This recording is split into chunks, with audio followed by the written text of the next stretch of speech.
Menyembah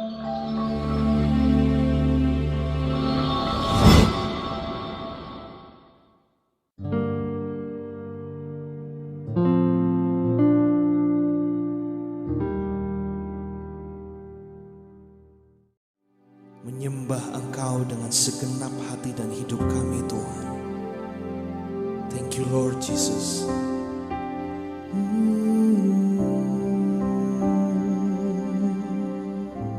Buka mata hatiku, buka mata hatiku, buka mata hatiku, biar ku memandangmu, biar ku memandangmu. Buka mata hatiku, buka mata hatiku,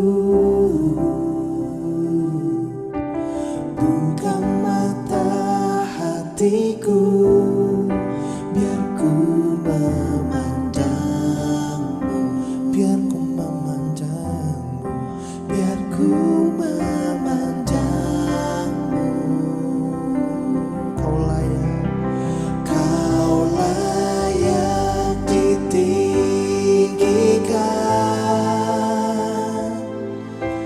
nyata kemuliaan-Mu, curahkanlah kuasa-Mu, ku sembah kudus, kudus, kudus. Buka mata hatiku, Tuhan, buka mata hatiku, buka mata hatiku, biar ku memandangmu, biar ku memandang, biar ku memandangmu. Buka mata hatiku, buka mata hatiku, buka mata hatiku, biar ku memandangmu, Tuhan, biar ku memandangmu. Kau layak, kau layak ditinggikan. Amin.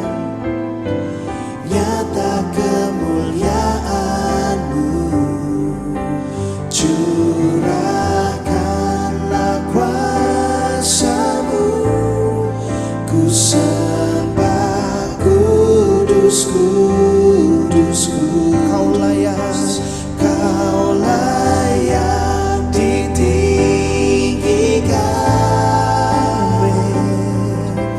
Nyata kemuliaan-Mu, curahkanlah kuasa-Mu, ku sembah kudus, kudus, kudus.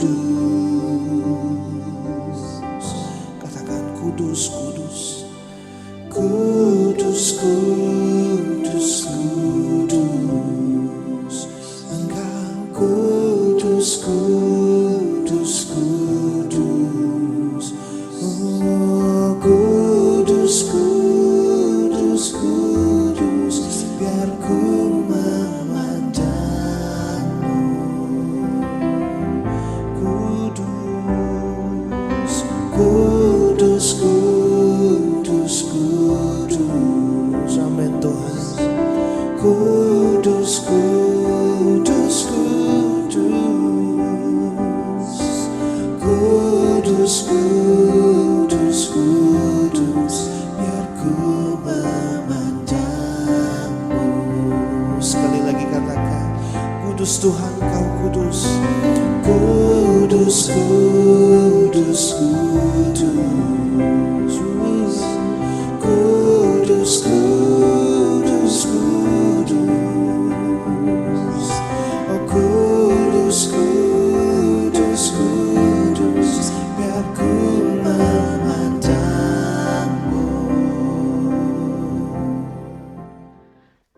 Tuhan Yesus setia, Dia sahabat kita dalam segala susahku, selalu menghiburku. Dia mengerti bahasa tetesan air mata waktu badai mengamuk dan gelombang menyerang. Tuhan Yesus setia. Saya percaya lagu ini sangat menguatkan kita semua yang mendengarkan. Allah yang kita sembah, Allah yang setia. Amin. Saudara yang dikasihi Tuhan, hari ini kita akan belajar kembali firman Tuhan dari Yohanes 14 ayat 18 sampai 20. Saya akan bacakan buat kita semua. Dikatakan di sini, "Aku tidak akan meninggalkan kamu sebagai yatim piatu. Aku datang kembali kepadamu. Tinggal sesaat lagi dan dunia tidak akan melihat aku lagi. Tetapi kamu melihat aku, sebab aku hidup dan kamu pun akan hidup. Pada waktu itulah kamu akan tahu bahwa aku di dalam Bapa-Ku dan kamu di dalam aku dan aku di dalam kamu." Satu nats yang sangat luar biasa sekali, saudara. Tuhan katakan, "Aku tidak akan meninggalkan kamu sebagai yatim piatu." Nah, konteks ini, saudara, Tuhan katakan kepada murid-muridnya, Yesus berkata, "Aku tidak akan meninggalkan kamu sebagai yatim piatu." Pernyataan ini disampaikan Yesus pada murid-muridnya pada jamuan makan malam terakhir sebelum ia ditangkap. Para murid sudah makan sampai kenyang, kaki mereka sudah dibasuh oleh guru mereka, Tuhan Yesus. Nah, saudara, Yudas Iskariot yang sudah berkhianat pun sudah meninggalkan ruangan. Pada waktu itu, waktu malam hari, di luar sudah gelap. Pada saat itulah Yesus menyatakan bahwa dia akan meninggalkan para murid-muridnya. Sekarang atau pada hari-hari ini, dalam arti tertentu, kita selalu merindukan janji Yesus ini, saudara. "Aku tidak akan meninggalkan kamu sebagai yatim piatu." Mengapa? Karena janji itu berbicara langsung kepada kita pada saat kita cemas. Pada saat kita berhadapan dengan situasi atau pandemi yang sangat besar. Pada saat kita dihantui sesuatu yang membuat kita khawatir dan takut. Ketika kita merasa berada di dalam satu isolasi, terabaikan mungkin, merasa sendiri atau serta sadar dengan segala persoalan atau problema kehidupan yang terjadi dalam kehidupan kita ini. Nah, saudara, di sini sabda Yesus mengingatkan bahwa kita tidak ditakdirkan untuk menjalani hidup kita di dunia ini tanpa identitas dan tanpa arah. Kita bukan musafir yang berjalan sendirian di padang gurun kehidupan yang sangat rumit. Kita bukan orang yang hilang tanpa identitas. Saudara, secara pasti hidup kita harus melalui berbagai musim, berbagai momen, berbagai transisi atau transformasi, perubahan dan tragedi yang dapat menimbulkan perasaan yatim piatu dalam tanda kutip terjadi dalam kehidupan kita. Bahkan diucapkan atau tidak, kita mulai bertanya-tanya di dalam hati kita. Lalu apa yang harus kita lakukan? Kemana arah perjalanan hidup kita selanjutnya? Apa yang akan terjadi berikutnya? Siapa yang akan mengasihi? Siapa yang akan merawat? Siapa yang akan mendampingi saya? Siapa yang akan berada di samping saya? Bagaimana kehidupan saya selanjutnya? Itu yang mungkin terjadi dalam kehidupan kita secara pribadi, saudara-saudara. Dalam konteks ini, dalam ayat ini, ketika Tuhan Yesus mengatakan kepada murid-muridnya bahwa dia tidak akan meninggalkan mereka sebagai yatim piatu, Konteksnya Tuhan Yesus berkata pada murid-muridnya saat itu, perasaan mereka sedang campur aduk. Karena sebelumnya Tuhan Yesus mempersiapkan mereka dengan kematiannya. Nanti kita bisa baca dalam Yohanes 13, saudara. Dan mengajarkan mereka tentang kepergiannya ke surga dan kedatangan Roh Kudus. Pada pasal 14. Lalu konteks lainnya, saudara, kita juga melihat dari urutan kalender gereja yang sering kita lakukan. Ya, kita memperingati kematian Tuhan Yesus, kita memperingati kebangkitan Tuhan Yesus, kita memperingati kenaikan Tuhan Yesus dari sorga, kita memperingati kedatangan pencurahan Roh Kudus. Bahkan ada beberapa gereja juga yang memperingati hari Minggu Trinitas, Bapa, Anak, dan Roh Kudus. Nah, momen-momen ini mengingatkan kita bahwa janji Tuhan yang tidak pernah meninggalkan kita, Dia pergi dan akan datang kembali. Ini yang harus kita pahami, saudara sekalian. Saya percaya setiap kita orang percaya pernah mengalami yang namanya dikasihi dan mengasihi. Bahkan kehilangan orang yang kita kasihi, orang yang mengasihi kita.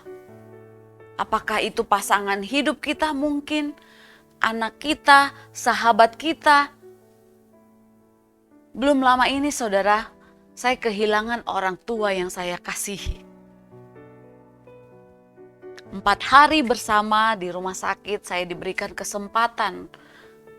Puji nama Tuhan, 4 hari dapat merawat dia, dapat bernyanyi bersama, berdoa bersama dengan orang tua yang saya kasihi. Mama saya. Momen 4 hari bersama dengan dia sekalipun terlihat dia sudah tidak merespon. Tetapi saya menikmati, menuntun bahkan membimbing mama saya untuk dia terus percaya bahwa hidupnya ada di tangan Tuhan. Hidup matinya ada di tangan Tuhan. Selama 4 hari itu saya dampingi dia, nyanyikan pujian penyembahan, ajak dia berdoa, ajak dia baca Alkitab, saya perdengarkan firman Tuhan. Dan saya percaya momen 4 hari itu dia dengarkan apa yang saya sampaikan untuk mendekatkan diri kepada Tuhan. Sampai akhirnya pun dia harus dipanggil kembali ke rumah Bapa. Setiap kita saudara punya kesempatan untuk kehilangan orang yang kita kasihi. Kehilangan orang yang mengasihi kita. Tapi ini janji firman Tuhan yang harus kita tanamkan dalam hati kita. Bahwa Dia tidak pernah meninggalkan kita. Saudara, sekali-sekali mungkin dalam hati kita, kenapa bisa terjadi? Itu hal manusiawi sekali.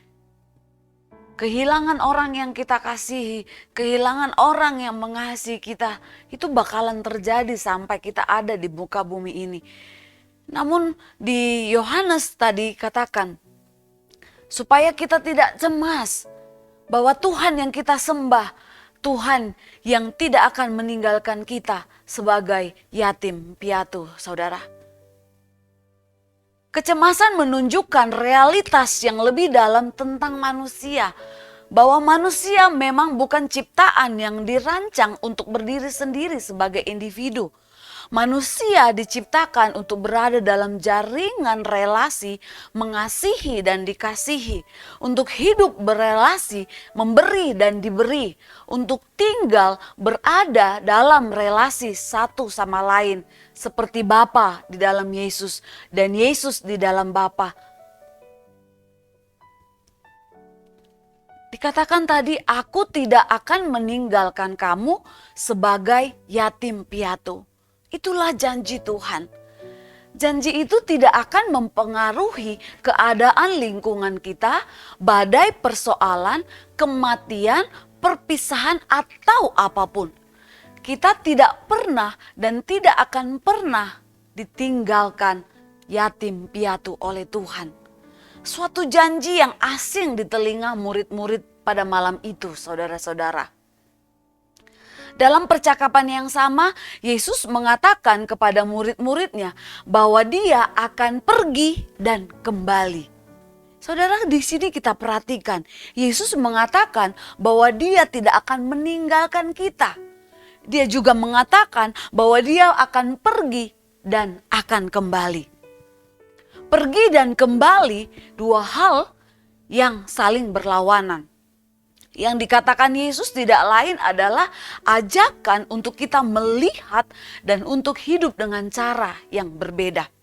Itu mirip dengan yang dulu mungkin pernah kita tulis dalam surat kita kepada kekasih kita mungkin saudara. Kepada pasangan kita, kepada sahabat kita mungkin. Aku pergi ya, tetapi ingat aku tidak akan pernah meninggalkan kamu. Mungkin pada waktu itu kita sedang menjalankan tugas di luar kota atau di tempat-tempat tertentu yang mengharuskan kita meninggalkan pasangan kita, meninggalkan sahabat kita. Mungkin pernah kita lakukan. Nah, dalam waktu tertentu ke tempat yang lain jauh dan agak lama, tetapi kita kembali dengan orang atau pribadi yang sama. Meninggalkan dan datang kembali, absent, dan represent ya, dua dimensi yang saling tarik menarik. Tidak untuk dilihat sebagai hal yang saling terpisah. Nah, saudara, itulah yang disodorkan oleh Yesus bagi kita untuk membaca Injil hari ini. Ketegangan antara meninggalkan dan datang kembali itu membuat kita berhadapan muka dengan pertanyaan. Sejujurnya untuk kita, Yesus ini sebuah memori, sebuah ingatan atas sebuah peristiwa di masa lalu atau realitas kita masa kini. Apakah peristiwa Yesus merupakan sebuah kisah sentimental atau sebuah sejarah yang membuat kita merasa nyaman? Atau suatu pengalaman hidup yang menuntut, yang menantang, serta sekaligus merawat kita pada masa kini. Nah, saudara, menurut Yesus, jawaban atas pertanyaan itu ditentukan oleh kasih yang kita nyatakan dan kita penuhi melalui ketaatan kita kepada segala perintahnya. Perintah untuk mengasihi sesama seperti mengasihi diri sendiri. Perintah untuk mengasihi musuh-musuh kita. Perintah untuk mengasihi Tuhan Allah dengan segenap hati, segenap jiwa, segenap akal budi dan kekuatan kita. Lalu dikatakan di Yohanes 14 ayat 1 saudara, Tuhan Yesus memberi 3 perintah. Yaitu yang pertama, jangan gelisah. Percaya kepada Allah dan percayalah kepada Tuhan Yesus. Ini 3 perintah yang Tuhan berikan kepada kita di Yohanes 14 ayat yang pertama. Tuhan Yesus menunjukkan bahwa ada Tuhan Allah yang harus kita percayai. Ada Tuhan Yesus yang mau bersama-sama dengan kita menghadapi tantangan, menghadapi persoalan yang kita hadapi. Kita yang percaya kepada Tuhan Yesus juga dianggap sebagai anak-anak Allah. Selain itu saudara, Dia menjanjikan seorang penolong yang lain, yaitu Roh Kudus yang dikirimkan kepada kita. Yohanes 14 ayat 16a katakan, Roh Kudus sebagai penasihat, Roh Kudus sebagai penghibur, Roh Kudus sebagai pembela, Roh Kudus sebagai pengantara. Roh Kuduslah yang menggantikan Tuhan Yesus sepeninggalannya dalam kenaikannya. Ia akan menyertai kita selama-lamanya. Jadi Allah Bapa, Anak dan Roh Kudus bekerja sama untuk membantu kita. Kita yang sedang dalam masa kesulitan, kita yang mungkin sedang dalam masa duka cita, datanglah kepada Allah. Roh Kuduslah yang menjadi kekuatan. Roh Kuduslah yang menjadi penghiburan. Roh Kuduslah yang memelihara hati dan pikiran kita untuk beroleh damai sejahtera yang Tuhan berikan bagi kita. Nah, mungkin sebagai refleksi dalam kehidupan kita saudara, menghadapi situasi yang mencemaskan, menghadapi duka cita yang kita alami. Kita bisa mengalami kecemasan, ketakutan, kekhawatiran, apapun itu. Fokuskan kembali cara pandang kita kepada kebenaran Allah, supaya kita tetap memiliki kekuatan dari Allah yang berkuasa mengendalikan segala sesuatu. Nah, dalam pengalaman saya, saudara, kehilangan orang yang saya sangat cintai, orang tua yang sangat saya cintai, ternyata sangat mudah untuk memberikan dukungan doa. Kita sangat mudah memberikan dukungan kepada mungkin sahabat kita yang kehilangan kekasih, kehilangan orang tua. Namun setelah kita mengalaminya sendiri, saudara, ternyata saya pribadi tuh rasanya pahit, rasanya pedih sekali kehilangan orang yang kita cintai. Tapi bagaimanapun kita harus bangkit. Dia sudah tenang bersama Bapa di surga. Kita harus percaya orang-orang yang kita kasih yang terlebih dahulu dipanggil oleh Bapa di surga. Mereka sudah ada bersama-sama dengan Bapa di surga.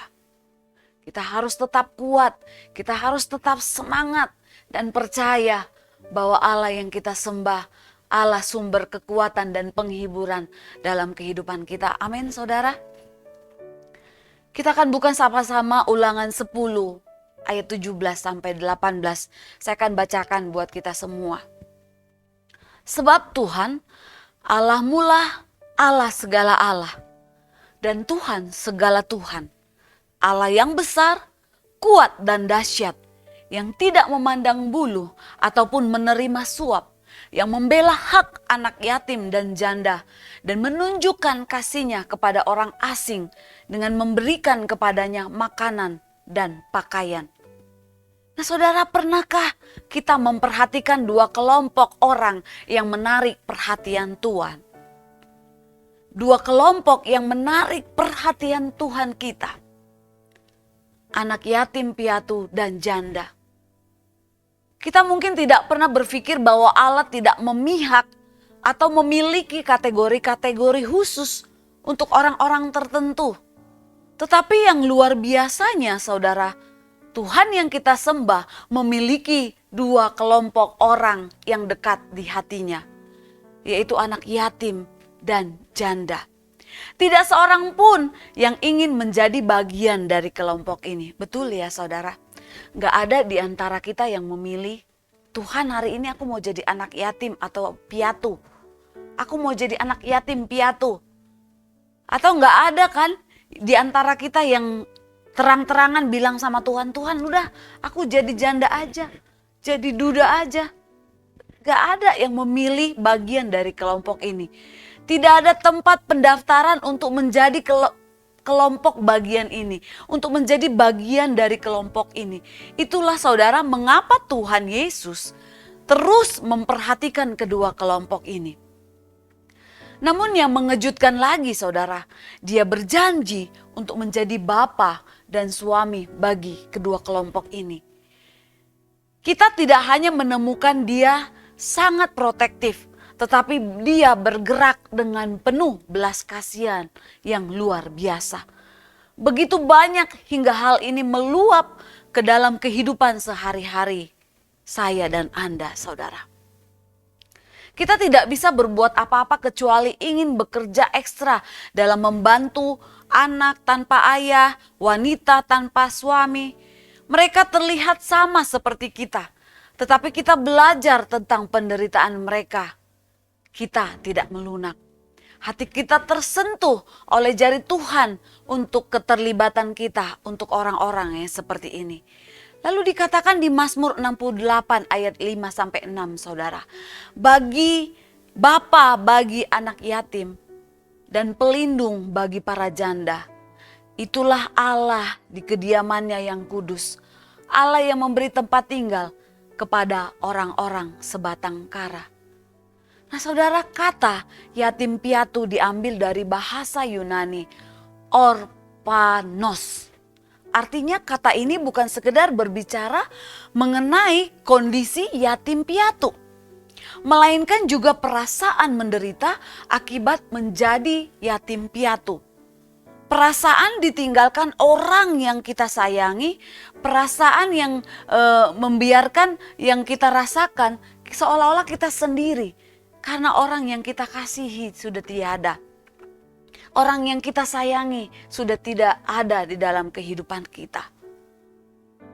Tuhan dikenal sebagai pribadi yang melindungi kaum yang lemah. Mungkin kita tidak pernah menganggap bahwa orang yang sibuk seperti Tuhan memiliki waktu untuk memperhatikan detail-detail kecil dari anak yatim piatu dan janda. Kita berpikir Tuhan gak punya waktu untuk kedua kelompok ini. Disinilah kita melihat karakter mulianya Tuhan. Terlihat jelas bahwa Dia ada kepada kaum yang lemah, kepada anak yatim dan janda. Mungkin terlalu mudah kita berpikir bahwa Tuhan tidak terlihat dengan perjuangan kita. Tidak punya waktu atau minat bagi kita. Bahkan mungkin kita merasa kita menjadi pribadi yang terlupakan. Namun saudara, lihatlah bagaimana Dia mengajar para murid-muridnya melalui persembahan janda miskin atau anak lelaki yang bersedia membagikan roti dan ikannya dengan 5.000 orang dapat makan, bahkan ada sisanya. Itu menggerakkan hati Tuhan sangat dalam. Dengan penuh gairah, secara protektif, melihat orang banyak itu, tergeraklah hati Yesus oleh belas kasihan kepada mereka. Karena mereka lelah dan terlantar seperti domba yang tidak bergembala. Rasanya setiap kita tidak ada yang mengharapkan menjadi yatim piatu. Apalagi ketika ia merasa masih memerlukan bimbingan orang tuanya. Menjadi yatim piatu merupakan suatu peristiwa saat seseorang akan merasa takut karena ditinggal sendirian dan merasa tidak ada kepastian dan apa yang terjadi dalam kehidupannya. Saya ditinggal oleh papa saya waktu saya masuk ke kelas 2 SMA. Jadi tahun 98, tepatnya 23 tahun yang lalu, saudara.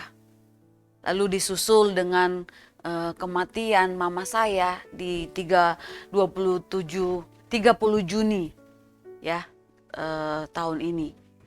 Jadi 2 orang yang saya sangat kasihi sudah dipanggil oleh Tuhan. Waktu itu terjadi, saya merasa, wah, ternyata sampai kepada saat yang namanya status yatim piatu.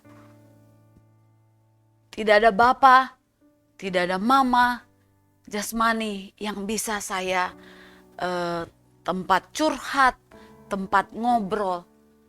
Tapi ini ayat menguatkan saya, saudara, bahwa Yesus tidak akan meninggalkan kita seperti yatim piatu.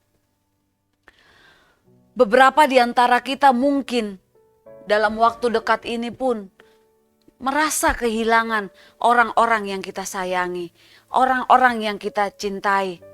Kita hidup tanpa ayah, kita hidup tanpa ibu. Akan sangat mengerti rasanya hidup menjadi seorang yatim piatu. Namun ini yang harus kita pegang, saudara. Tuhan tidak akan membiarkan kita menjadi yatim piatu. Dia berjanji untuk tidak pernah meninggalkan kita apapun yang terjadi. Nah saudara, berita sukacita hari ini adalah kita tidak akan pernah merasakan hal itu dari Tuhan. Karena Dia telah berjanji, Dia yang akan menepati, Dia akan selalu ada bersama-sama dengan kita. Mungkin sampai saat ini kita masih merasakan duka cita. Kita merasa sedih, ditinggal orang-orang yang kita sayangi. Tetapi ingat dan peganglah ayat ini, saudara. Tuhan tidak akan pernah melakukan hal itu terhadap kita dengan tidak menjagai, dengan tidak bersama-sama dengan kita. Karena Dia sudah berjanji, Dia selalu setia bersama-sama dengan kita. Dia tidak pernah jauh dari kita, Dia tidak pernah meninggalkan kita. Nah pertanyaannya saudara, maukah engkau terima janji Tuhan itu? Bahwa Dia ada dan selalu ada bersama-sama dengan kita dalam kehidupan kita. proses demi proses yang perlu kita lalui, yang harus kita lalui. Mari kita jalankan, lalui bersama-sama dengan Tuhan.